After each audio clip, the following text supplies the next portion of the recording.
عبده ليكون للعالمين نذيرا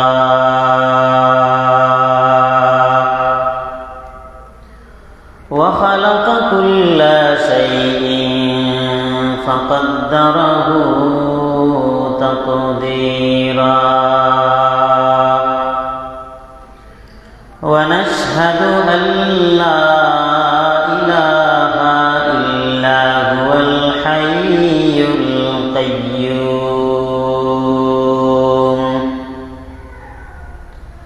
الذي لا تأخذه سنة ولا نوم ونشهد أن سيدنا وسندنا وحبيبنا وحبيب ربنا وطبيبنا وطبيب قلوبنا وأولانا ومولانا محمدا عبده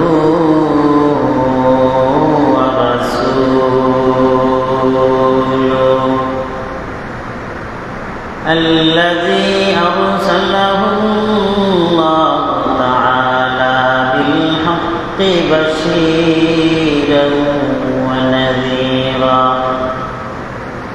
وداعيا إلى الله بإذنه وسراجا منيرا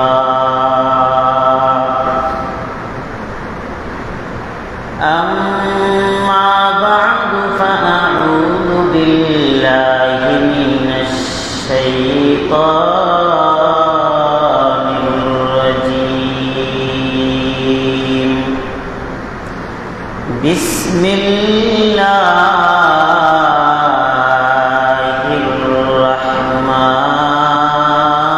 الرحمن الرحيم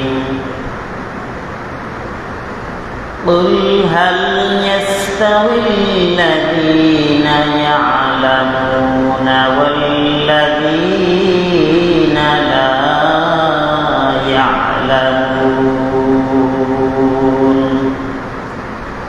وقال النبي صلى الله عليه وآله وسلم لا تقوم الساعة حتى لا يقال في الأرض الله الله أو كما قال النبي عليه الصلاة والسلام صدق الله مولانا العظيم وصدق رسوله النبي الأمي الكريم ونحن على ذلك لمن الشاهدين والشاكرين والذاكرين والحمد لله رب العالمين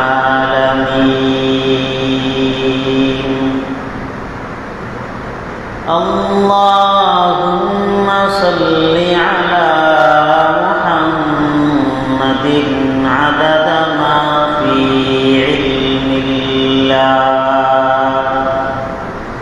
عدد ما في علم الله صلاة دائما بدوام ملك الله اللهم صل على محمد وأنزله المقعد المقرب وأنزل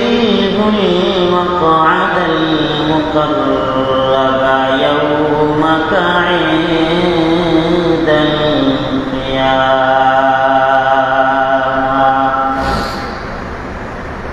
محمد ने आकर कुफर को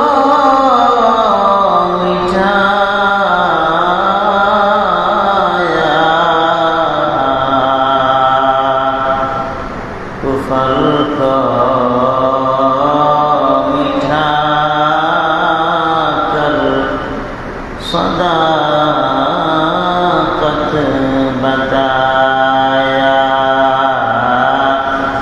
कुफर को मिटा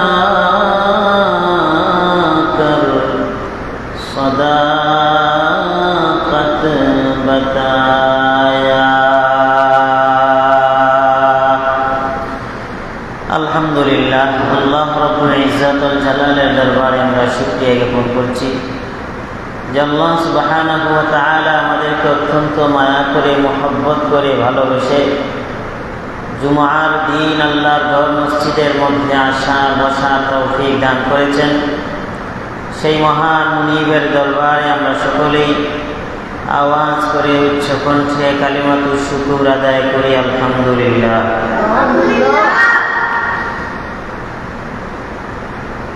গত জুমায় আমরা আলোচনা করেছিলাম ইলমে দ্বীন হাসিল করার ফজিলত কি, মাহাত্ম্য কি, মর্যাদা কি।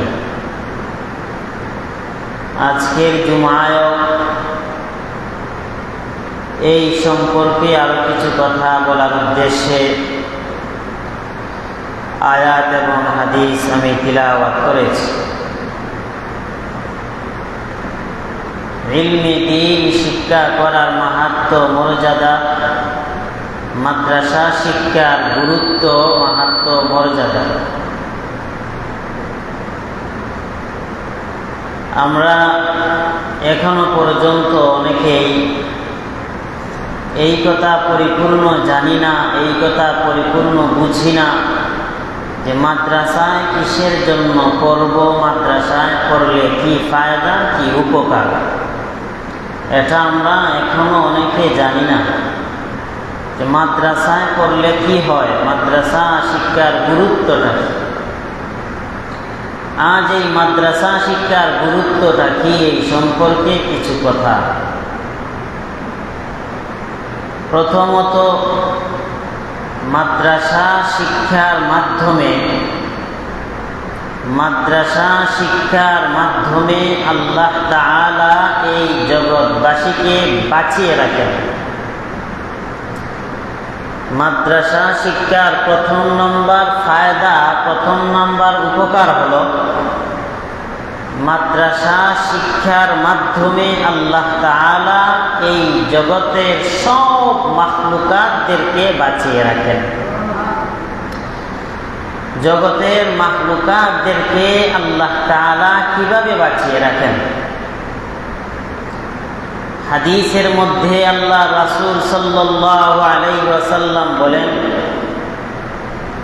আল্লাহ তাআলা ততদিন পর্যন্ত এই দুনিয়াটাকে ধ্বংস করবেন না যতদিন পর্যন্ত জমিনের মধ্যে আল্লাহ আল্লাহ বলনেওয়ালা ব্যক্তিরা থাকবে। রাসূল হাদিসের মধ্যে বলেন, যতদিন পর্যন্ত জমিনে আল্লাহ আল্লাহ বলনেওয়ালা ব্যক্তিরা থাকবে ততদিন পর্যন্ত আল্লাহ এই জমিনটাকে ধ্বংস করবে না।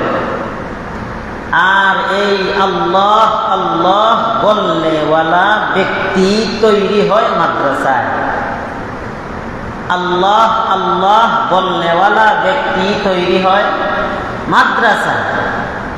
যার কারণে মাদ্রাসা শিক্ষার প্রথম নাম্বার ফায়দা হলো, প্রথম নাম্বার উপকার হলো, মাদ্রাসা শিক্ষায় শিক্ষিতদের জন্য আল্লাহ এই জগতের সবাইকে বাঁচিয়ে রাখেন। যদি মাদ্রাসা শিক্ষায় শিক্ষিত লোকেরা আল্লাহ আল্লাহ না বলতো আল্লাহর গুলামি, আল্লাহর পরিপূর্ণ পাবন্দি তারা না করত, আল্লাহ এই জগৎটাকে ধ্বংস করে দিতেন, আল্লাহ এই পৃথিবীটাকে ধ্বংস করে দিতেন। এটা রাসূল হাদিসে বলেছে। কথাটা আরেকটু পরিষ্কার হওয়ার জন্য, আরেকটু ক্লিয়ার হওয়ার জন্য আরো কিছু কথা বলি, শুনেন। হাদিসের মধ্যে আছে, যখন এই পৃথিবীর মধ্যে আল্লাহ আল্লাহ বলনেওয়ালা কোনো লোক থাকবে না, ব্যবসায়ী তার ব্যবসার দোকান খুলবে, কাপড় ব্যবসায়ী তার কাপড়ের দোকান খুলবে, খোলার পরে তার দোকানে কাস্টমারও আসবে। ব্যবসায়ী তার দোকান খুলবে, আবার তার দোকানে কাস্টমারও আসবে। কাপড় ব্যবসায়ী তার কাপড়টি বিক্রয় করবে, আর ক্রেতা এই কাপড়টি সে ক্রয় করবে।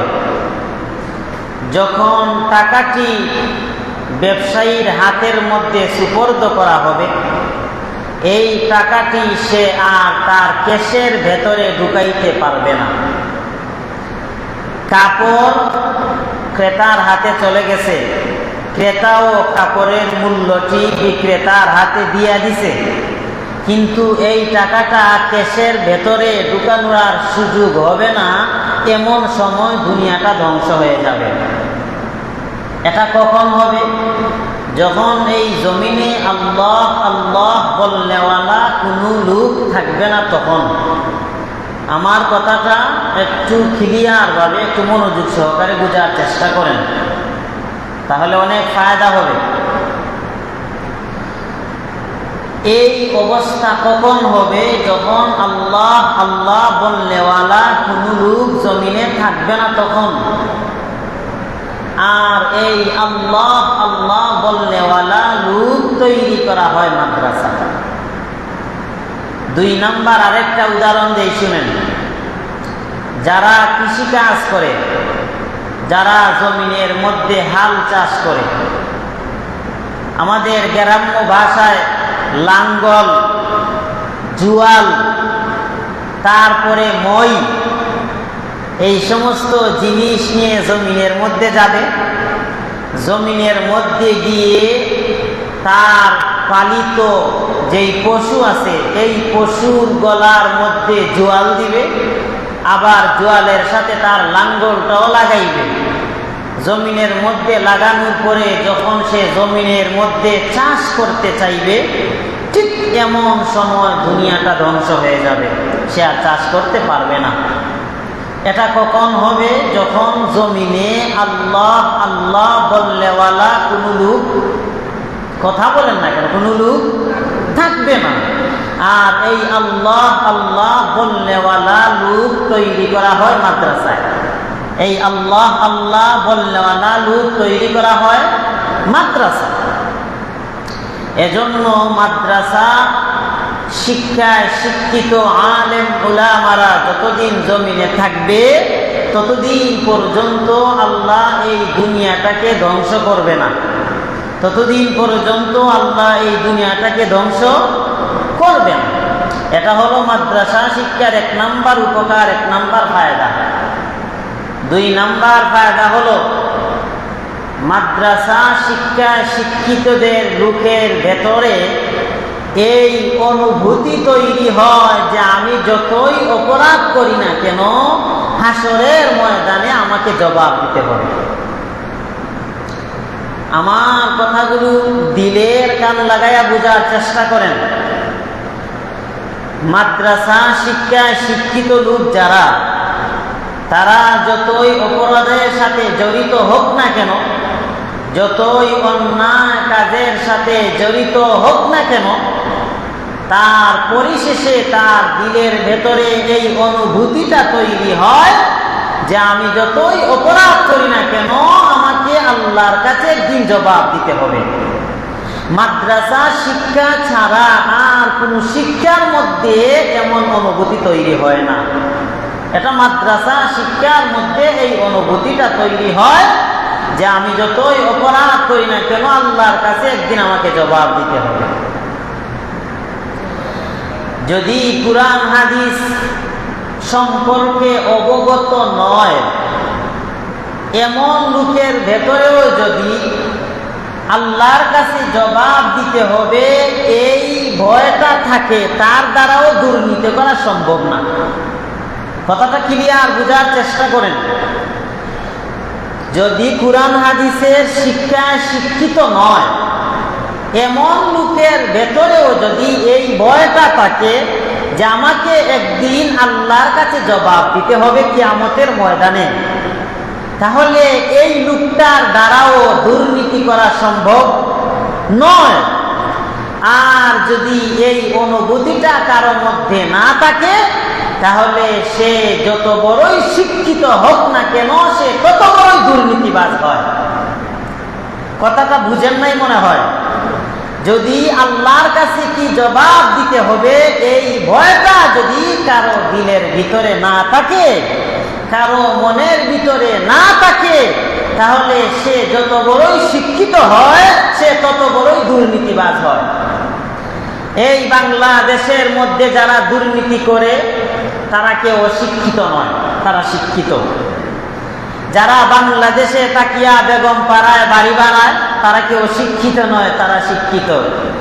যারা বাংলাদেশের অনেক সম্পদ বাহিরে দেশে সাপ্লাই করে, বাহিরে দেশে প্রচার করে, তারা কেউ অশিক্ষিত নয়, তারা শিক্ষিত। তারা শিক্ষিত হওয়ার পরেও এমন কাজ কেন করে? এর কারণ হলো আল্লাহর কাছে জবাব দেওয়ার ভয় তাদের অন্তরের ভিতরে নাই। আল্লাহর কাছে জবাব দেওয়ার ভয় যদি কারো অন্তরের ভেতরে থাকে, সে একজন মূর্খ লোক হলেও সে দুর্নীতি করতে পারবে না। মুসল্লিয়ানে কেরাম, আল্লাহর কাছে জবাব দিতে হবে হাসরের ময়দানে। এমন অনুভূতি তৈরি হয় দুই ধরনের লোকের মধ্যে। এক ধরনের লোক হলো যারা কুরআন হাদিসের শিক্ষায় শিক্ষিত,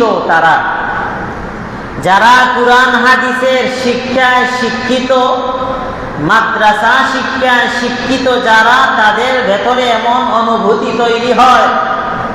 দুই নাম্বার, যারা মাদ্রাসা শিক্ষায় শিক্ষিত একজন আলেমের জবান থেকে কথা শুনে, আলেমের জবান থেকে কথা শুনে এবং বুঝে যে আমাকে আল্লাহর কাছে হাসরের ময়দানে জবাব দিতে হবে, তাদের ভেতরেও এমন অনুভূতি তৈরি হয়। এক নাম্বার হলো যারা কুরআন হাদিসের শিক্ষায় শিক্ষিত। দুই নাম্বার হলো যারা কুরআন হাদিসের শিক্ষায় শিক্ষিত নয় কিন্তু কুরআন হাদিসের শিক্ষায় শিক্ষিত লোকদের কথা শুনে। আমার মুসল্লিয়ানে কেরাম এবং নৌকাকান্দি যত মানুষ আছে সবাই যে কুরআন হাদিসের শিক্ষায় শিক্ষিত এমন তো নয়, সবাই যে কুরআন হাদিসের শিক্ষায় শিক্ষিত এমন তো নয়, কিন্তু তারপরেও তারা ওয়াজে বসে আলেমদের জবান থেকে কথা শুনে, তারপরে মসজিদের মাহফিলে বক্তারা আসে বয়ান শুনে, প্রতি জুমআয় বয়ান করা হয়, বয়ান শোনা হয়। তাহলে কুরআন হাদিসের শিক্ষায় শিক্ষিত নয়, তারপরেও মনের ভেতরে এমন অনুভূতি আছে যে আমি মরার পরে আল্লাহর কাছে জবাব দিতে হবে। আপনাদের মনে নাই এই অনুভূতি? কি আপনাদের অন্তরে নাই যে আমি অন্যায় যতই করি, পাপাচার যতই করি, মুনকার কাজ যতই করি, অশ্লীল কাজ যতই করি, একদিন আমাকে আল্লাহর কাছে জবাব দিতে হবে? এই যে অনুভূতিটা, এটা কিন্তু কুরআন হাদিস খুলিয়ে আপনারা পড়েন নাই, কোনো কিতাব থেকেও সংগ্রহ করেন নাই। জানছেন কিভাবে? মাদ্রাসা শিক্ষায় শিক্ষিত একজন আলেমের জবান থেকে। তাহলে এই অনুভূতিটা তৈরি হয় দুই ধরনের মানুষের মধ্যে। এক ধরনের মানুষ হলো যারা কুরআন হাদিসের শিক্ষায় শিক্ষিত, আর এক ধরনের মানুষ হলো যারা আলেমদের জবান থেকে, কুরআন হাদিসের শিক্ষায় শিক্ষিত লোকদের জবান থেকে কথা শুনে এবং বুঝে আল্লাহর কাছে জবাব দিতে হবে, তাদের মধ্যে এমন অনুভূতি তৈরি হয়। আর আলেমদের কথা শোনার জন্য, আলেমদের কথা বুঝার জন্য স্বয়ং রাসূল সাল্লাল্লাহু আলাইহি ওয়াসাল্লাম নির্দেশ দিয়েছেন। হাদিসে রাসূল সাল্লাল্লাহু আলাইহি ওয়াসাল্লাম বলেন, কুন আলিমান, হয়তো তুমি আলেম হও। আলেম হওয়াটা জাহান্নাম থেকে বাঁচার 1 নাম্বার পথ। মুসল্লিয়ানে কেরাম একটু আওয়াজ করে বলেন, জাহান্নাম থেকে বাঁচার 1 নাম্বার পথ কি হওয়া? জুড়ে বলেন, কি হওয়া? আলেম হওয়া। এখন আমি আলেম হতে পারলাম না, আমার জাহান্নাম থেকে বাঁচার পথ কি? রাসূল 2 নম্বরে বলেন, কুন আলিমান আও মুতাআল্লিমান, হয়তো তুমি আলেম হও। আলেম হওয়াটা জাহান্নাম থেকে বাঁচার 1 নাম্বার পথ। আও মুতাআল্লিমান, হয় তুমি আলেমের ছাত্র হও। আলেমের ছাত্র হওয়াটা জাহান্নাম থেকে বাঁচার 2 নাম্বার পথ। তাহলে জাহান্নাম থেকে বাঁচার 2 নাম্বার পথ হলো আলেমের ছাত্র হওয়া। 3 নাম্বার, আলেম জাহান্নাম থেকে বাঁচার 3 নাম্বার পথ হলো আউ মুত্তাবিআন, যদি তুমি আলেম হতে না পারো, যদি তুমি আলেমের ছাত্র হতে না পারো, তাহলে জাহান্নাম থেকে বাঁচার 3 নাম্বার পথ হলো আলেমের অনুসরণ করা। জাহান্নাম থেকে বাঁচার 3 নাম্বার পথ কি? আপনারা কি আমার বাংলা ওয়াজ বুঝেন? তাহলে একটু কথা বলেন। 3 নাম্বার পথ কি? আলেমের অনুসরণ করা। 3 নাম্বার পথ কি? আলেমের অনুসরণ করা।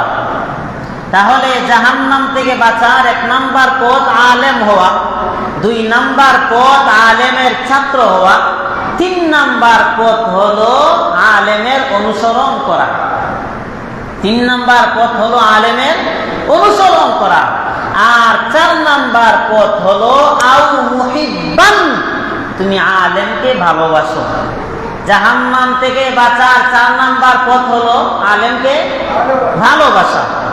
মুসল্লিয়ানে কেরাম রাসূলের পরে বলেন, ওয়ালা তাকুনিল খামিস ফাতাহলিক, রাসূল বলেন তুমি 5 নাম্বার হইও না। যদি তুমি 5 নাম্বার হও তাহলে তুমি ধ্বংস হয়ে যাবে। 5 নাম্বার হইও না এর অর্থ কি? 1 নাম্বার তুমি আলেমও হইলা না, 2 নাম্বার আলেমের ছাত্র হইলা না, 3 নাম্বার আলেমের অনুসরণও করলা না, 4 নাম্বার আলেমকে ভালোবাসলা না, তাহলে 4র্থ নাম্বার তুমি আর হইও না। যদি 4র্থ নাম্বার তুমি হও, ফাতাহলিক, তুমি ধ্বংস হয়ে যাবে। এখন আমার মুসল্লিয়ানে কেরাম বুঝার চেষ্টা করেন। অনেকে এই কথাও জানে না, এই কথাও বুঝে না যে আলেমকে ভালোবাসবো কেন। এই কথাও অনেকে জানে না যে আলেমকে ভালোবাসবো কেন। যে বেটা মাসে 7 থেকে 8,000 বেতন পায়, তার পরিবার চালাইতে পারে না, একদিন ভালো কাপড়ও হাদিয়া দিতে পারবে না, দাওয়াতও খাওয়াইতে পারবে না, তাহলে এই লোকটাকে ভালোবাসিয়া লাভ কি, ফায়দা কি? এটাও অনেকে জানে না, বুঝে না। এটা বুঝার জন্য আমি আপনাদেরকে একটা উদাহরণ দিই। মনে করেন একটা সন্তান তার মায়ের গর্ভে থাকা অবস্থায় তার বাবা দুনিয়া থেকে চলে গেছে, অর্থাৎ মারা গেছে, দুনিয়া থেকে বিদায়। এই সন্তানটা পৃথিবীতে আসার পরে তাকে লালন পালন করলো তার চাচা। তাকে লালন পালন করলো তার চাচা। এই চাচা তাকে লালন পালন করিয়া, এই চাচা তাকে ভরণ পোষণ দিয়া তাকে পড়ালেখা করাইছে। এখন আপনারা বলেন, এই যেই সন্তানের বাবা দুনিয়া থেকে বিদায় হয়ে যাওয়ার পরে চাচা লালন পালন করেছে, এই চাচাকে বাপের সমতুল্য সম্মান তার জন্য দেওয়া দরকার কি দরকার না? কথা বলেন, দরকার কি দরকার না? কারণ কি? বাবার দায়িত্ব চাচা পালন করেছে, বাবার দায়িত্ব চাচা পালন করেছে। এজন্য তার বাবাকে যেই সম্মান দেওয়া উচিত, তার চাচাকেও এই সম্মান দেওয়া উচিত। এবার মূল কথায় আসেন, মানুষকে জাহান্নাম থেকে বাঁচানোর দায়িত্ব নবীদের। মানুষকে জাহান্নাম থেকে বাঁচানোর দায়িত্ব কাদের? নবীদের। কিন্তু কোন নবী তো এখন জমিনের মধ্যে নাই। সমস্ত নবীরাই তো দুনিয়া থেকে চলে গেছেন। তাহলে নবীরা যেহেতু চলে গেছেন, মানুষকে জাহান্নাম থেকে বাঁচাইবে কারা? এই দায়িত্বটা কে নিবে? এজন্য আমার নবী বলে গিয়েছেন, আল উলামাউ ওয়ারাসাতুল আম্বিয়া, আমরা উলামায়ে কেরাম রাইখে গেলাম, আর এই উলামায়ে কেরাম হলো সমস্ত নবীদের ওয়ারিস। বাবা না থাকলে সন্তান যেমন ওয়ারিস হয়, ঠিক তদ্রূপভাবে নবীরা নাই, ওয়ারিস বানাইছেন উলামায়ে কেরামদেরকে। আর এই উলামায়ে কেরামরা যেভাবে চলতে বলবেন এইভাবে চলো, যদি এইভাবে চলতে পারো তাহলে আমরা নবীরা যেভাবে তোমাদেরকে জাহান্নাম থেকে বাঁচানোর দায়িত্ব ছিল, এই দায়িত্বটা উলামায়ে কেরাম পালন করবে। এজন্য উলামায়ে কেরামদেরকে ভালোবাসো। আপনারা কি কথা বুঝেন না? সুবহানাল্লাহ বলেন। নবীদেরকে ভালোবাসবো কেন? নবীদেরকে তো ভালোবাসার কথা রাসূল হাদিসে বলেছেন, কারণ নবীরা জাহান্নাম থেকে আমাদেরকে বাঁচাইবে, জান্নাতের পথ দেখাইবে। এখন নবীরা তো দুনিয়াতে নাই, নবীদের এই দায়িত্ব পালন করতেছে উলামায়ে কেরাম। যেহেতু উলামায়ে কেরামরা নবীদের দায়িত্ব পালন করতেছেন, এজন্য উলামায়ে কেরামদেরকেও ভালোবাসা। হযরত ইবনে আব্বাস বলেন, যেই যুগে নবী নাই এই যুগে আলেম আছে, আর আলেমদেরকে নবী থাকলে যেভাবে সম্মান করার কথা ছিল, মহব্বত করার কথা ছিল, তাদের তাদের তাদের ওয়ারিস উলামায়ে কেরাম যারা তোমাদেরকে জাহান্নাম থেকে জান্নাতের পথ দেখায়, তাদেরকেও তোমরা ওইভাবে ভালোবাসো। তাহলে আলেমদেরকে ভালোবাসবো কেন? এটা আমরা বুঝলাম, জানলাম। ভালোবাসাটা কেবলমাত্র হবে আল্লাহর জন্য। যেই ভালোবাসা আল্লাহর জন্য হয় না, এই ভালোবাসা ঈমান পূর্ণতা লাভ করে না। রাসূল বলেন, কাউকে ভালোবাসবা আল্লাহর জন্য, কাউকে ঘৃণা করবা আল্লাহর জন্য, কাউকে কিছু দিবা তাও আল্লাহর জন্য, কাউকে কিছু দেওয়া থেকে বিরত থাকবা তাও কার জন্য? আল্লাহর জন্য। তাহলে কি হবে? আমাদের ঈমানের মধ্যে পরিপূর্ণতা আসবে।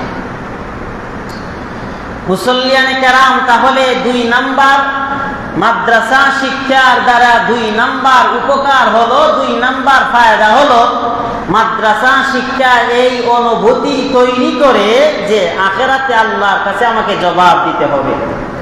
3 নাম্বার মাদ্রাসা শিক্ষার দ্বারা ফায়দা হলো তার নিজের চরিত্র গঠনের ক্ষেত্রে সহায়ক হয়।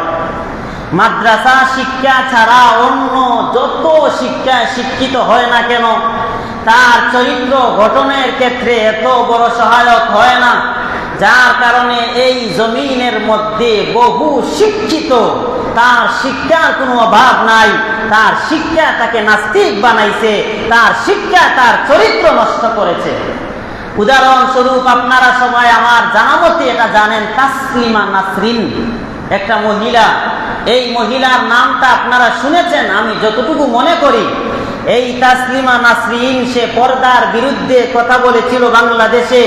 তারপরে বাংলাদেশে প্রতিবাদ হওয়ার পরে সে বুরকার ভিতরে, যেই বুরকার বিরুদ্ধে কথা বলেছিল, সেই বুরকার ভিতরে আবদ্ধ হইয়াই সে বাংলাদেশ থেকে পালিয়েছে। তার লিখিত একটা বই আছে, তার লিখিত বই। এই বইয়ের নাম হলো অপর পক্ষ। বইয়ের নাম হলো অপর পক্ষ। এই বইয়ের মধ্যে সে লিখেছে, আমার পেট আমার স্বাধীনতা, আমার পেট আমি যাকে ইচ্ছা তাকে দিব, আমার পেট কেবল আমার স্বামী ভোগ করবে কেন? এটা আমার পেট, এটা আমার স্বাধীনতা, আমি যার কাছ থেকে ইচ্ছা তার কাছ থেকে আমার পেটে আমি বাচ্চা নিব। নাউজুবিল্লাহ বলবেন না? বলেন আপনারা যদি জানা থাকে বলেন, তাসলিমা নাসরিন কি অশিক্ষিত না শিক্ষিত? তাকে তার শিক্ষা তাকে তার চরিত্রকে নষ্ট করেছে, তার চরিত্রকে বরবাদ করেছে। সে যুক্তি দেয়, আমার পেট আমার স্বাধীনতা, আমার স্বামী এটা ভোগ করবে কেন? যাকে ইচ্ছা তাকে আমার এই পেট দিব, যার কাছ থেকে ইচ্ছা তার কাছ থেকে আমার পেটে বাচ্চা নিব। নাউজুবিল্লাহ বলে। এমন বক্তব্য তো কোনো মানুষ দিতে পারে না। যদি কুত্তি দেয়, কুত্তি যদি এমন বক্তব্য দেয় তাহলে মানা যায়, কারণ তাদের মধ্যে এমন আকল নাই যে তার নির্দিষ্ট কোনো স্বামী নাই, যার কাছ থেকে ইচ্ছা তার কাছ থেকে পেটে বাচ্চা নেয়, এমন বক্তব্য কুত্তিদের কোনো শিক্ষিত লোক দিতে পারে না। কথা ঠিক না? তাহলে মাদ্রাসা শিক্ষার মাধ্যমে 3 নাম্বার ফায়দা হলো চরিত্র গঠন। এখন আপনারা অনেকে বলবেন, হুজুর বহুজন মাদ্রাসায় পড়ে তার চরিত্র গঠন করতে পারলো না, তার চরিত্রটা বরবাদ, তার চরিত্রটা আমাদের চাইতেও নিকৃষ্ট। মুসল্লিয়ানে কেরাম আগে ভালো করে বুঝেন, সত্যিকারের মাদ্রাসা শিক্ষায় শিক্ষিত আলেম কারা? রাসূলকে প্রশ্ন করা হলো, রাসূল সত্যিকারের আলেম কে? রাসূল এক কথায় জবাব দিয়েছেন যে তার ইলম অনুযায়ী আমল করে সেই হলো সত্যিকারের আলেম। যে তার ইলম অনুযায়ী আমল করে সে হলো সত্যিকারের আলেম। আমি জানলাম নামাজ পড়া ফরজ, আমি পড়লাম না, আমি সত্যিকারের আলেম নয়। আমি জানলাম রোজা রাখা ফরজ, আমি রাখলাম না, আমি সত্যিকারের আলেম নয়। আমি জানি সুদ খাওয়া হারাম, আমি জানি জিনায় লিপ্ত হওয়া হারাম, আমি জানি লুটতরাজি করা হারাম, মানুষকে ধোঁকা দেওয়া হারাম, এর পরেও জড়িত থাকলাম, এর মানে আমি আলেম নয়। আল্লাহর ভাষায় আলেম হলো সে যে তার জানা অনুযায়ী আমল করে। সে যে জানা অনুযায়ী আমল করে না, সে আল্লাহর ভাষায়, নবীর ভাষায় আলেম হতে পারে? ক্লিয়ার? আল ইলমু বেলা আমালিন কাশজারি বেলা তামারিন। একটা আম গাছ আপনি একটা আম গাছ আপনি মনে করেন লইলেন, একটা আম গাছ আপনি সুন্দর করে লাগানোর পরে আপনার নিয়ত হলো একদিন আম ধরবে, আমি খাবো। যদি এই গাছটা আম না দেয়, এটা লাকড়ি ছাড়া আর কিছুই হয় না। ঠিক তদ্রূপ ভাবে কোনো ইলমওয়ালা আলেম যদি আমল না করে, তার ইলমটাও কোনো কাজে আসে না। ফল শূন্য গাছের মতো যেই ইলমওয়ালা আলেম আমল করে না, সে ফল শূন্য গাছের মতো, তার এই ইলম কোনো কাজে আসে না। মুসল্লিয়ানে কেরাম ভালো করে বোঝার চেষ্টা করেন, এই মাদ্রাসা শিক্ষা যদি শিক্ষিত করতে চাও, তাহলে প্রত্যেক মা বাবারা তার সন্তানের বেলায় কুরবানি করতে হবে। সময় অত্যন্ত কম, আমি বুঝানোর জন্য আপনাদের সামনে একটা ঘটনা বর্ণনা করি। আপনারা আপনাদের ছোট ভাই, আপনারা আপনাদের সন্তানকে যদি মাদ্রাসার মধ্যে পাঠায়া দেন, এই ক্ষেত্রে অনেক কুরবানি দিতে হয়। যদি কুরবানি দেওয়া না হয়, তাহলে সফলতার মুখ দেখা যায় না। আমার মুসল্লিয়ানে কেরাম, অনেক বাবা তার সন্তানকে বুকের মধ্যে নিয়ে রাত্রিবেলা ঘুমাইত, সন্তানও তার বাবাকে জড়ায়া জড়ায়া রাত্রের বেলা ঘুমাইত। এই সন্তান যখন 8 বছর 9 বছর বয়স হয়, এই সন্তানটাকে মাদ্রাসায় দেওয়ার পরে বাবার কলিজাটা ফেটে চৌচির হয়ে যায়। তারপরেও আড়ালে আসিয়া চোখটাকে সুন্দর করে মুছে নেয়, চোখের পানি কাপড় দিয়া মুছে নেয়, আর আল্লাহকে বলে, আল্লাহ আমার কলিজার ধনটাকে আমি আপনার রাস্তা দিয়া দিলাম, ও আল্লাহ গো, আপনি আমাকে ধৈর্য ধরার ব্যবস্থা করে দেন, আর আমার সন্তানটাকে একজন আলেম বানায়া দেন। আমি যদি তাকে আলেম বানায়া যাই, আমি যখন কবরের মধ্যে যাব, আমার জন্য দোয়া করবে, আমার কবরের আযাব মাফ হয়ে যাবে। প্রত্যেক মা বাবারা এভাবে কুরবানি দিতে হয়। আল্লাহু আকবার। মুসল্লিয়ানে কেরাম কি বুঝায়? আমি একদম 9 থেকে 10 বছর বয়সে পড়ালেখায় বাহির হই, আজও পর্যন্ত বাহিরেই চলাচল করতেছি। যখন প্রথম দরগা মাদ্রাসায় গেলাম, দরগা মাদ্রাসায় গিয়া ইন্টারভিউ দিলাম, 1 মার্কের জন্য টিকতে পারলাম না। আমি বড় চিন্তায় পড়ে গেলাম, মাদ্রাসা 1 2 3 পাস হয়ে উত্তীর্ণ হয়, এখন ইন্টারভিউর মধ্যে কেন টিকতে পারলাম না? আমার বড় ভাই আমাকে আবার বাড়িতে নিয়ে আসলেন। আমার আম্মুকে বললাম, আম্মু আমি টিকতে পারলাম না, আমার বড় কষ্ট হইতেছে, এভাবে তো হওয়ার কথা ছিল না। আমার আম্মা কান্না করে বলে, সন্তান আমি তোমাকে এখনো মন থেকে দেই নাই, যার কারণে হয়তো তুমি টিকতে পারো নাই। তুমি যখন মাদ্রাসার জন্য রওনা দিছ, আমার চোখের পানি আমি বন্ধ করতে পারি নাই। তুমি আমার সবচেয়ে ছোট ছেলে।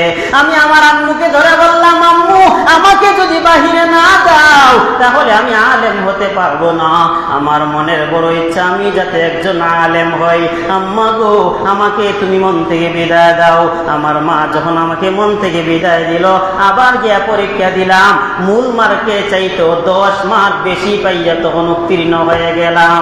তখন বোঝা গেল মা যদি কুরবানি না করে তার সন্তানটা বড় আলেম হইতে পারে না।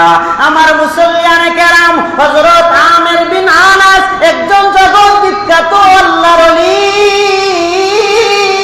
উনি মনের মধ্যে বড় চাহিদা, মনের মধ্যে বড় তামান্না, আমি একটা বিবাহ করব, নেককার স্ত্রী দেখিয়া বিবাহ করার পর আল্লাহ যদি আমাকে একটা নেককার সন্তান দেয়, তাকে আমি জগৎ বিখ্যাত একজন আলেম বানাইব। উনি লাগাতার 3 বছর পর্যন্ত নিজের জন্য পাত্রী খুঁজিলেন, কিন্তু নিজের জন্য একজন নেককার পাত্রী তিনি খুঁজে পাইলেন না। হঠাৎ করে একদিন নামাজ পড়ে বাহির হয়েছেন, হঠাৎ করে উনার সামনে উনার একটা বন্ধুর সাথে মুলাকাত হয়ে গেল। বন্ধুর সাথে মুলাকাত হওয়ার পরে বন্ধুকে বললেন, বন্ধু আমার, লাগাতার 3টা বছর যাবত পর্যন্ত আমি আমার জন্য পাত্রী খুঁজি, কিন্তু একটা নেককার পাত্রী আমি খুঁজে পাই না। তুমি আমাকে একটা নেককার পাত্রীর সন্ধান দাও, যে আমার ঘরে আসিয়া কুরআনের তেলাওয়াত করবে, সব সময় আল্লাহর ইবাদত করবে, তার মাধ্যমে যেই সন্তান জমিনে আসবে আমি তাকে জগৎ বিখ্যাত একজন আলেম বানাইতে চাই। আল্লাহু আকবার। এবার বন্ধু বলল, তুমি কেমন পাত্রী চাও, আমাকে একটু ডিটেইলস বর্ণনা করো। এবার আমির বিন আনাস বললেন, সে যদি সুন্দর না হয় আমার কোনো অসুবিধা নাই, একদম কালো হবে না বা বেশি সুন্দর হবে না, যদি মাঝারি সাইজের হয়, মাঝামাঝি হয়, আমার কোনো আপত্তি নাই, কিন্তু সে যেন হাফেজা হয়, সে যেন একজন ইবাদত গুজার হয়। বন্ধু বলল, আমার কাছে এমন একজন পাত্রী আছে, যে বেশি সুন্দর না আবার যে বেশি কালো না, মাঝারি শ্যামলা। তুমি যদি চাও আমি এমন নারীকে আমি তোমার জন্য পাত্রী বানায় দিতে পারি। এমন সময় আমির বিন আনাস বলেন, যদি তোমার কথা সত্যি হয় আমি আর কোনো যাচাই বাছাই করব না, আমি আর তার চেহারাটাও দেখব না, আমি তোমার কথার উপরে আমি রাজি হয়ে গেলাম। সুবহানাল্লাহি ওয়া বিহামদি। এরপরে ওই তার বন্ধুটা একটা দৌড় দিয়া মেয়ের বাড়িতে চলে গেল। মেয়ের বাড়িতে গিয়া আমির বিন আনাসের সম্পূর্ণ ঘটনা বর্ণনা করলো, তারাও রাজি হয়ে গেল, উভয়জনের মধ্যে বিবাহ বন্ধনে আবদ্ধ হয়ে গেল। সংক্ষেপ করে বলি, লম্বা ঘটনা। এরপরে তারা উভয়জন যখন বিবাহ সাথী হয়ে গেল, বাসর রাত্রিতে তারা উভয়জন যখন জুফাফার রাত কাটাইবেন, এমন সময় প্রথমে আমির বিন আনাস 2টা রাকাত নামাজ আদায় করলেন। 2টা রাকাত নামাজ পড়িয়া তিনি যখন উনার স্ত্রীর সামনে গেলেন, উনার স্ত্রীর সামনে গিয়া উনার স্ত্রীর চেহারার দিকে তাকাইয়া, হায় হায়, এত কালো, এত কালো, এত কালো, উনি জীবনে এত কালো মহিলা দেখে নাই। এমন কালো দেখিয়া উনার মনটা ভেঙে গেছে, মনটা বড় চৌচির হয়ে গেছে। উনি অভিমান করিয়া উনার ঘরে বারান্দার মধ্যে চলে আসলেন। বারান্দার মধ্যে আসার পরে উনার চোখের পানি ফালায়া কান্না করে, ও আল্লাহ, আমার বন্ধু তো আমার সাথে 2 নম্বরই করে ফেললো, আমাকে বললো শ্যামলা আছে, এখন দেখা যায় কত পরিপূর্ণ কালো শ্যামলা না। ও আল্লাহ, আমার তো তার প্রতি পরিপূর্ণ আকর্ষণটা আসতেছে না। ও আল্লাহ, আমি এখন কি করব? আমি তো তার প্রতি জুলুম করে ফেলবো, কারণ তার প্রতি যদি আমার আকর্ষণ না হয় তাহলে কেমনে তার সাথে থাকবো আর কেমনে তার সাথে জীবন যাপন করব? আল্লাহ, তার প্রতি তো জুলুম হয়ে যাবে। এদিকে স্ত্রীটাও ঘর থেকে বাহির হইয়া স্বামীর কাছে আসিয়া বুঝতে পারলো স্বামী তার প্রতি পরিপূর্ণ মনোযোগী নয়, আকর্ষিত নয়। এবার স্ত্রীটা ওনাকে বুঝায়, স্বামী আমার, আপনি একটু বুঝেন, আল্লাহ আমাকে কালো বানাইছে, আমি নিজে কালো হই নাই, আল্লাহ আমাকে কালো বানাইছে। আপনি বলেন এটা এখানে আমার কি দোষ আছে? আমার তো কোনো দোষ নাই। ও স্বামী গো, আপনি যদি মনে করেন আল্লাহ আমাকে কালো বানাইছে, এখানে আমার কোনো হাত নাই, তাহলে তুমি একটু আমার ঘরের মধ্যে চলে আসেন। অনেকক্ষণ পরে উনার মনের ভিতরে মায়া আসলো, এরপরে ঘরের মধ্যে চলে গেলেন। ঘরের মধ্যে যাওয়ার পরে একসাথে রাত্রি কাটাইলেন। একসাথে রাত্রি কাটানোর পরে ফজরের আযান যখন হইল, মসজিদের মধ্যে নামাজ পড়তে গেলেন। যখন নামাজ নামাজ আদায় করে শেষ হয়ে গেল। এদিকে ওনার মনের ভিতরে কষ্ট, হায় হায় এত কালো মহিলা, আমি তোর চেহারার দিকে তাকাইতে পারতেছি না। উনি বিশ্বাস করেন, উনি তখন চিন্তা করলেন আমি আর এই গ্রামের মধ্যে থাকবো না, আমার স্ত্রীর প্রতি জুলুম হয়ে যাবে, কারণ তার প্রতি তো আমার মনোযোগ আকর্ষণ আসে না। উনি তখন ওনার গ্রামটা ছাড়িয়া ভিন্ন একটা দেশের মধ্যে চলে গেলেন। যখন বিবাহ করেন বয়স ছিল 25 বছর। যখন তিনি উনার স্ত্রীর সাথে রাত্রি কাটাইয়া যখন নিজের দেশ থেকে অন্য দেশে চলে গেলেন, আরো 25 বছর গিয়ে অন্য দেশের মধ্যে কাটাইলেন। 50 বছর। 50 বছর পর হঠাৎ করে মাথায় আসলো, হায় হায় লম্বা সময় চলে গেল, নিজের দেশের মধ্যে গেলাম না, নিজের এলাকার খবর নিলাম না, এবার একটু নিজের দেশে যাই। আমার কালো স্ত্রীটা মনে হয় আর আমার গ্রামের মধ্যে নাই, আর মনে হয় আমার বাড়ির মধ্যে নাই, বহু আগেই তো মনে হয় চলে গেছে, তাহলে এবার একটু গ্রামে যাই। প্রায় 50 বছর বয়সে উনি উনার গ্রামের মধ্যে চলে আসলেন। গ্রামের মধ্যে আসি আগের মতো কিছুই নাই। 25 বছর সব কিছু চেঞ্জ হয়ে গেছে, সব কিছু পরিবর্তন হয়ে গেছে। আগে যেই মসজিদে নামাজ পড়তেন ছোট্ট একটা মসজিদ ছিল, এটাও এখন বিশাল বড় মসজিদ হয়ে গেছে। জুমার দিন মসজিদে প্রবেশ করলেন, মসজিদে প্রবেশ করে দেখেন 25 বছর বয়সী একটা যুবক ছেলে মিম্বরে বসিয়া বয়ান করতেছে। তার বয়ান মানুষ মনোযোগ সহকারে শুনতেছে, তার কথা থেকে মণি মুক্তা বাহির হয়, তার কথা থেকে নূর বাহির হয়, সবাই চুম্বকের মতো তার কথাগুলো শুনতেছে। সুবহানাল্লাহ বলেন। তার একদম নিচে একদম পিছনে বসিয়া এই ছেলের চেহারার দিকে তাকায় আর বলে, হায় হায় চেহারার মধ্যে এত মায়া, তার কথার মধ্যে এত সুন্দর মণি মুক্তা ঝরে, না জানি কার সন্তান। হায় রে হায়, আমি যদি আমার স্ত্রী থেকে বিচ্ছিন্ন না হইতাম, তাহলে আল্লাহ যদি চাইতো আমাকে তো এভাবে একটা সন্তান দিতে পারতো, তাকে তো আমি আলিম বানাইতে পারতাম। কেন রে আমি আমার স্ত্রীকে ছাড়িয়া ভিন্ন দেশে চলে গেলাম? মুসল্লিয়ানে কেরাম এমন চিন্তা করতেছেন আর বয়ান শুনতেছেন। উনি যখন খুতবায় দাঁড়িয়ে গেলেন, তার খুতবা থেকেও মনোমুক্তা ঝরে। যখন তেলাওয়াতে দাঁড়াইলেন, তার তেলাওয়াতেও দিলটা ঠান্ডা হয়ে যায়। যখন নামাজ শেষ হয়ে গেল, সব মুসল্লিরা লাইন ধরে ধরে উনার সাথে মুসাফা করতে শুরু করে দিল। এক পর্যায়ে তিনি ওনার সাথে মুসাফা করলেন, মুসাফা করে বললেন, কি তোমার পরিচয়? কি তোমার পরিচয়? তোমার কথা থেকে তো মুক্তা ঝরে, তোমার চেহারায় তো নূর, তোমার তেলাওয়াতে তো মজা, তোমার পরিচয়টা আমাকে দাও। এবার তিনি বলেন, আমার পরিচয় করে দিব। এখন আমার ছাত্ররা আসবে, আমার কাছে এখন ক্লাস করবে, আমি তাদেরকে পড়াইব, তারপরে তোমার সাথে আমি কথা বলবো। মুসল্লিয়ানে কেরাম একটু পরে ওনার সমস্ত ছাত্ররা চলে আসছে, ওনার কাছে হাদিস পড়বে। এত হাজার হাজার ছাত্র একদম পঙ্গপালের মতো জমা হয়ে গেছে ওনার কাছে ক্লাস করার জন্য। উনার আরো যেন ওনার প্রতি দুর্বল হয়ে গেছেন। হায় রে হায়, এত এত দামি এই ছেলেটাকে, এই সন্তানটাকে আমার পরিচয় জানার দরকার। যখন ক্লাস শেষ হয়ে গেল, উনার সামনে চলে গেলেন, গিয়ে বললেন, শুনো, আমি অনেক দূর থেকে সফর করে এখানে আসছি।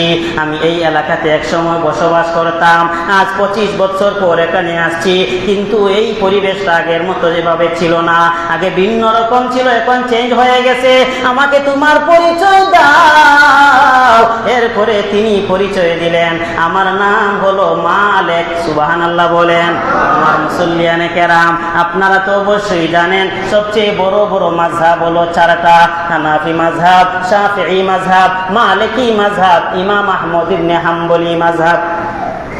আমার নাম হলো মালিক, আমি এই মসজিদের খতিব। সুবহানাল্লাহ বলেন। আমার 6 লক্ষ লক্ষ ছাত্র, আমি এখন ছাত্রদেরকে হাদিস পড়াই। মুসল্লিয়ানে কেরাম এবার এই মুসাফির বলেন, আমির বিন আনাস বলেন, আপনাকে আমার একটা অনুরোধ গ্রহণ করতে হবে। আমি যেহেতু অনেক দূর থেকে আসলাম, আমাকে আপনার ঘরের মধ্যে একটু সময়ের জন্য মেহমান বানান, আমি আপনার ঘরে মেহমান হইতে চাই। এই লোকটা বলে ঠিক আছে, আমি আপনাকে আমার ঘরে মেহমান বানাইব, আসেন আমার সাথে চলে আসেন। উনি যখন ওনাকে সাথে নিয়ে বাড়ির মধ্যে যাইবেন, বাড়িতে যাওয়ার পর উনি বলেন আপনি একটু অপেক্ষা করেন, ঘরের মধ্যে যাই, আমি আমার মায়ের অনুমতিটা আগে নিয়ে নেই। আমার মা ছাড়া আমার ঘরে আর কেউ নাই, আমার মার অনুমতি ছাড়া আপনাকে আমার ঘরের মধ্যে ঢুকাইতে পারবো না। ঘরের মধ্যে চলে গেছে, গিয়ে বলে আম্মু আমাদের কাছে একজন মুসাফির আসছে, আমাদের মেহমান হইতে চায়, বলো আম্মু কি করব? মা বলে সন্তান যেহেতু মুসাফির, উনাকে একটা ঘরের মধ্যে জায়গা দিয়ে দাও।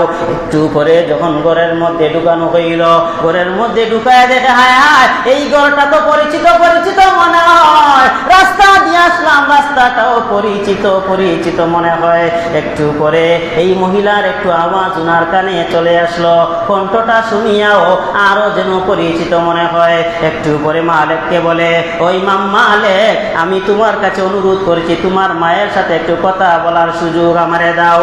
তিনি বললেন আমার মায়ের অনুমতিটা আগে নিয়ে নেই। মাকে বললেন আম্মু তোমার সাথে মুসাফির কথা বলতে চায়। উনার মা জবাব দিলেন, পর্দা মেনটেন করে কথা বলা যায়। পর্দার আড়ালে থাকিয়া একজন আরেকজনকে সালাম করলেন। যখন সালাম করলেন, এমন সময় কণ্ঠটা শুনিয়া 25 বছর আগের একটা কণ্ঠ যেন কানের মধ্যে বাড়ি দিল।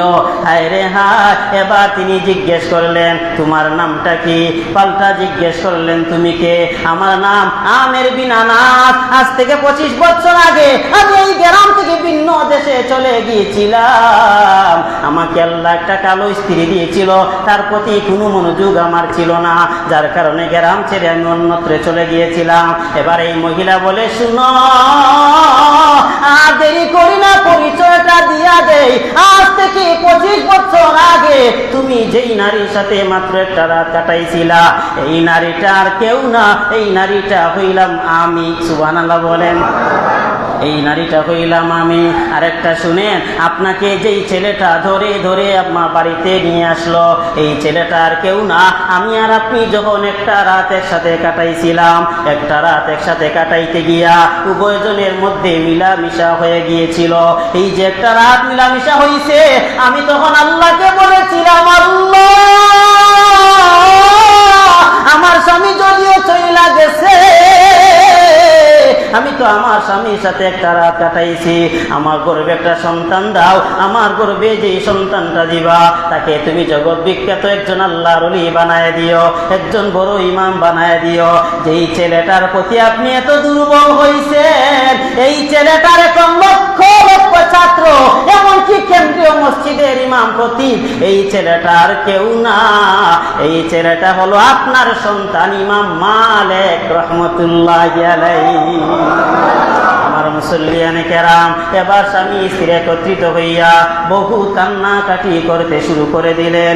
এবার স্ত্রী বলে, স্বামী আমার শুনো গো, ও স্বামী আমার শুনো, আপনি যদিও আমার কাছ থেকে চলে গিয়েছিলেন, কিন্তু আমি তো বিবাহ বসি নাই, আমি আমার একটা সন্তানের জন্য দোয়া করেছি, আল্লাহ তাকে জগৎ বিখ্যাত একজন আলেম বানাইছে। ও স্বামী আমার, আর আপনি তো মনের মধ্যে একটা ইচ্ছা ছিল আপনার সন্তানটা যেন জগৎ বিখ্যাত আলেম হয়, আমারও মনের মধ্যে ইচ্ছাটা ছিল, আল্লাহ উভয়জনের ইচ্ছা কবুল করে দিছে। আমাদের সন্তানের নামে পূর্ণ একটা মাযহাব আল্লাহ তৈরি করে দিছে। মুসল্লিয়ান কেরাম, আমি এই ঘটনা দ্বারা যেটা বুঝাইতে চাই, মা বাবা যদি কুরবানি না দেয়, তার সন্তানকে সে বড় আলিম বানাইতে পারবে না। সন্তান মাদ্রাসায় গিয়ে ডাউল দিয়ে ভাত খায়, ঢাউলের মধ্যে অনেক টুকা টুকা দেখা যায়, নিজেও নিজের সচক্ষে দেখেছি, তারপরেও মাকে সব বলতাম না কষ্ট পাইবে বলে সব কষ্ট উপেক্ষা করে পড়ালেখার পরে একজন আলেম হওয়া যায়। এরকম কুরবানি যদি মা বাবা দেয়, একজন আলেম যদি নিজের সন্তানকে বানানো যায়, সত্যিকারের একজন আলিমের সুপারিশে আল্লাহ সুবহানাহু ওয়া তাআলা 40 জন জাহান্নামের অবধারিত লোককে মাফ করে জান্নাতে দিয়ে। আল্লাহ পাক আমাদের সবাইকে সহি বুঝ দান করুন বলে না আমিন। লম্বা একটা সময় চলে গেছে, এজন্য ক্ষমা চাই। গত জুমায় ইলমে দ্বীনের মাহাত্ম্য মর্যাদা আর আজকে মাদ্রাসা শিক্ষার গুরুত্ব নিয়ে কথা বললাম। আমার মুসল্লিয়ানে কেরাম, গত জুমায় শেষের দিকে একটা কথা বলেছিলাম যে তালিবুল ইলমের জন্য পানির নিচের মাছও দোয়া করে, পিঁপড়াও দোয়া করে, একটা গাছও দোয়া করে। মনে আছে আপনাদের? আচ্ছা, কেন করে? এই জবাবটা আজকে দেই। কেন করে? তারা কিসের জন্য? একটা ছাত্রের জন্য, শিক্ষিত আলেমের জন্য কেন দোয়া করে? এর কারণ হলো এই যে প্রথমে বলেছিলাম, মাদ্রাসা শিক্ষায় শিক্ষিত লোকের জন্য আল্লাহ জগতের মানুষদেরকে বাঁচাইয়া রাখছেন। যেহেতু আল্লাহ আল্লাহ বলনেওয়ালা লোক না থাকলে এই দুনিয়াটা ধ্বংস হয়ে যাবে, সেহেতু আল্লাহ তাআলা আল্লাহ আল্লাহ বলনেওয়ালা লোক মাদ্রাসায় তৈরি হয়। আর একটা পিপিলিকাও বেঁচে আছে আল্লাহ আল্লাহ বলনেওয়ালা লোকদের জন্য, একটা মাছও বেঁচে আছে আল্লাহ আল্লাহ বলনেওয়ালা লোকদের জন্য, একটা গাছও দাঁড়িয়ে আছে আল্লাহ আল্লাহ লোকদের জন্য। এজন্য তারা দোয়া করে, ও তালিবুল ইলম, তোমাদের জন্য যেহেতু আমরা বেঁচে আছি, সেহেতু তোমাদের জন্য আমরাও দোয়া করি আল্লাহ রব্বুল আলামিন যেন তোমাদের হায়াতে বরকত দেয়, জিন্দেগির গুনাহ মাফ করে দেয়। পিঁপড়া মাছ কেন দোয়া করে? তাহলে বুঝলেন, যাদের জন্য আল্লাহ দুনিয়া টিকে রাখছে তাদের জন্য আমরাও তো আছি। যেহেতু আমরা তাদের জন্য আছি, তাহলে তাদের জন্য আমাদের দোয়া করার দরকার। মুসল্লিয়ানে কেরাম, এবার আমি আপনাদেরকে একটা আমলের কথা বলি। এই আমলটা কথা বলেই কথা শেষ। আসরের জামাত এখন 5টার সময় হয়, লম্বা একটা সময় আছে। এত পেরেশানি হওয়ার দরকার নাই যে হুজুর অনেক সময় চলে গেছে। আমি তো অবশ্যই বুঝতেছি সময় যাইতেছে। কথাটা শেষ করে শুনেন। রাসূল বলেন হযরত মুআজকে, মুআজ, আমি তোমাকে ভালোবাসি। সুবহানাল্লাহ বলেন। রাসূল হযরত মুআজকে বলেন, মুআজ, আমি তোমাকে ভালোবাসি। একজন যদি আরেকজনকে বলে আমি তোমাকে ভালোবাসি, বলেন সে খুশি হবে না বেজার হবে? এখানে আমার অনেক মুসল্লিরা আছে যাদেরকে আমি মন থেকে ভালোবাসি, তারাও আমাকে ভালোবাসে। ভালোবাসি বলেই তো এই যে একটা নতুন জায়নামাজ, মামুন ভাইকে বলেছিলাম, ভাই জায়নামাজ পুরান হয়ে গেছে, একটা জায়নামাজ দিলে ভালো হয়। তিনি আমাকে সাথে সাথে জায়নামাজটা দিয়ে দিয়েছেন। ভালোবাসি বলেই তো দাবি করেছি, যার কারণে দিয়েছেন। কথা ঠিক না? আল্লাহ যেন উনাকে এর বিনিময় দান করেন, বলে না আমিন। আরেকজন যেমন কামরুল ভাই, আমি ওনাকে মহব্বত করি, ভালোবেসে বলেছিলাম, ভাই আমার রুমে 2টা চেয়ার হলে ভালো হয়। মেহমানরা আসে প্রায় সময়, বলে 2টা চেয়ার হলে বসতে সুবিধা। বললাম, ভাই আপনি 2টা চেয়ারের ব্যবস্থা করে দেন। তিনি বললেন, আগামীকালকে আপনাকে 2টা চেয়ার দেওয়া হবে। আলহামদুলিল্লাহ বলবেন না? তাহলে এই যে মহব্বত, ভালোবাসা, মহব্বত আল্লাহর জন্য, আর মহব্বতের বন্ধনে অনেক কিছু দেওয়া হয়, আনা হয়। রাসূল মুআজকে বলেন, আমি তোমাকে ভালোবাসি, আর ভালোবাসে তোমাকে একটা